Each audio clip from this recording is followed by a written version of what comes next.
My numb brain started working. I thought of another time the axe had been covered with blood. I don't know why I thought of Reuben Pritchard at that time, or why I thought of those words I had often heard. There's a little good in all evil. I got to my feet and went over to my dogs. I knew I had to inspect them to see how badly they were hurt. It wasn't too hard to get little Anne to loosen her hold. I examined her body. She was cut in several places, but nothing fatal. The only bad wound she had was in her shoulder. It was 9 inches long, and down to the clean white bone. She started licking it immediately. Ugh. It was different with old Dan. Try as I might, he wouldn't turn loose. Maybe he could remember the night in the cave when he was a pup, how the big cat had screamed and how he had bawled back at him. I took hold of his hind legs and tried to pull him loose. It was no use. I knew that the hold he had was a deadly one and he wasn't going to let go. I tried to tell him it was all over, the lion was dead, to turn loose as I wanted to see how badly he was hurt. He couldn't understand and wouldn't even open his eyes. He was determined to hold until the body turned cold and stiff. With my axe handle I pried apart his locked jaws. Holding onto his collar I let him off to one side. I couldn't turn him loose as I knew if I did, he would go back to the lion. With one hand I started examining him. I ran my fingers through the short red hair. I could feel the quivering muscles and the hot, sweaty skin. He was a bloody mess. His long, velvety ears were shredded. His entire body was a mass of deep, raw, red wounds. On both sides of his rib cage, the sharp claws had laid the flesh open to the bone. Ugh! Ugh! His friendly old face was pitiful to see. A razor-sharp claw had ripped down on an angle across his right eye.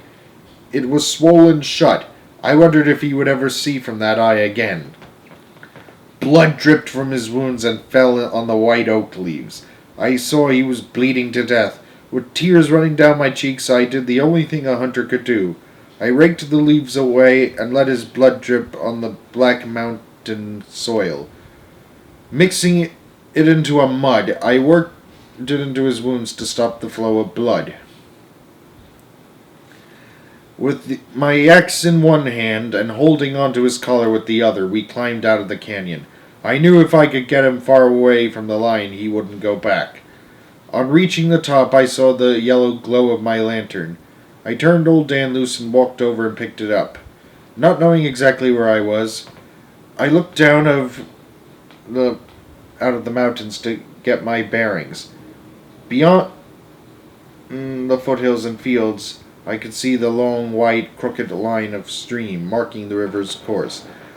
Following the snake-like pattern with my eyes, in no time I knew exactly where I was, for I knew every bend in the river.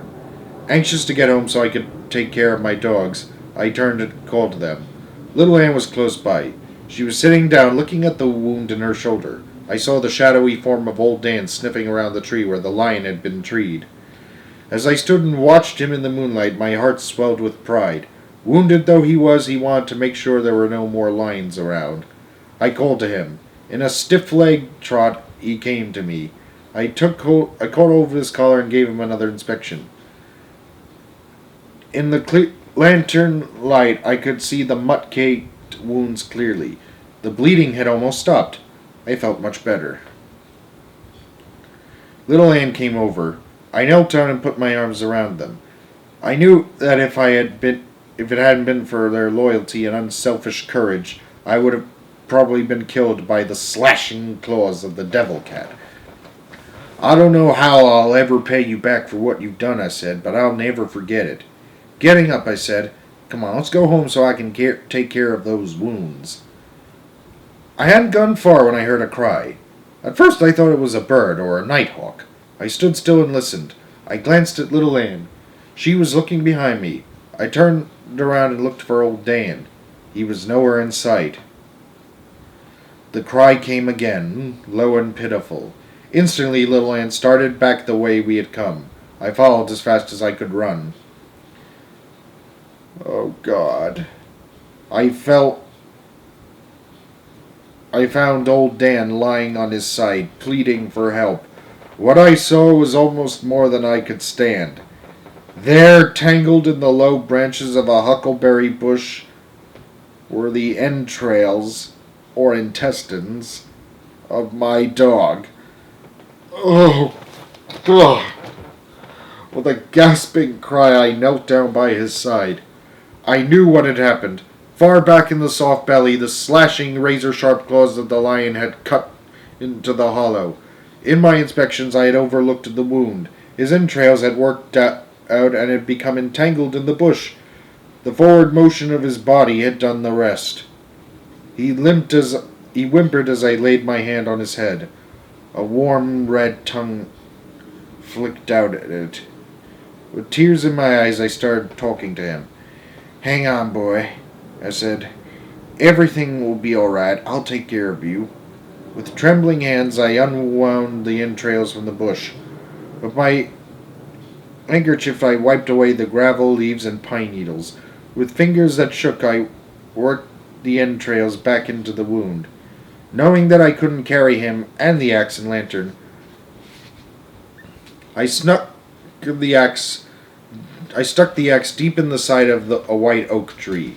I blew out the lantern and hung the handle over the other blade. I wrapped my dog in my old sheepskin coat and hurried for home.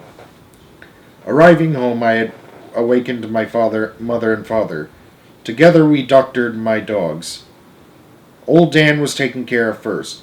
Very gently, Mama worked the entrails out and in a pan of warm soapy water washed them clean of the pine needles, leaves, and grit. If I only knew what I was doing," Mama said as she worked, "I'd feel better." With gentle hands, she worked the entrails back through the opening.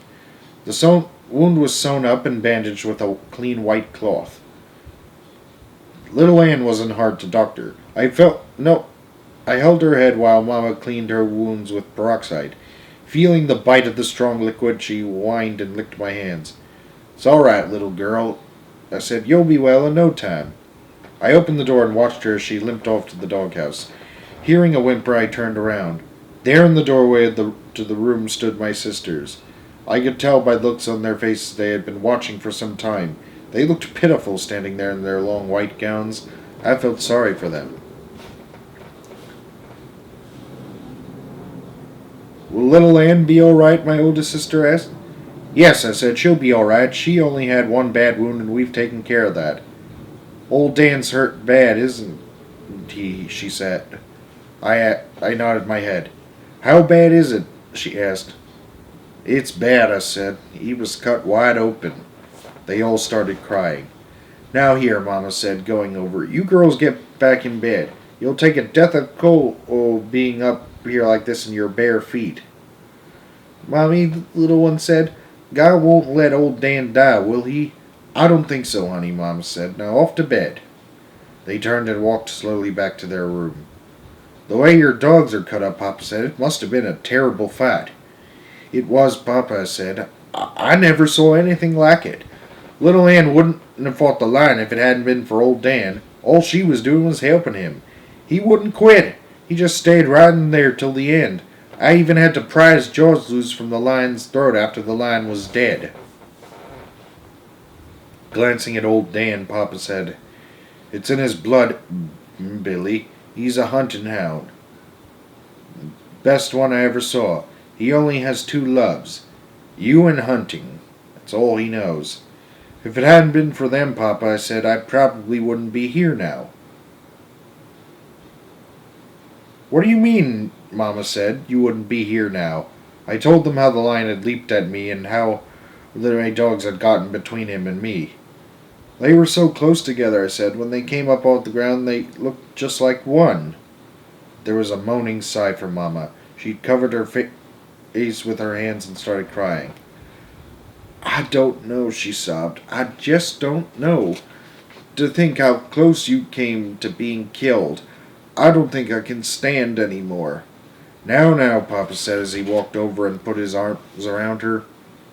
Don't go all to pieces. It's all over. Let's be thankful and do our best for old Dan. Do you think he'll die, Papa? I asked. I don't know, Billy, Papa said, shaking his head.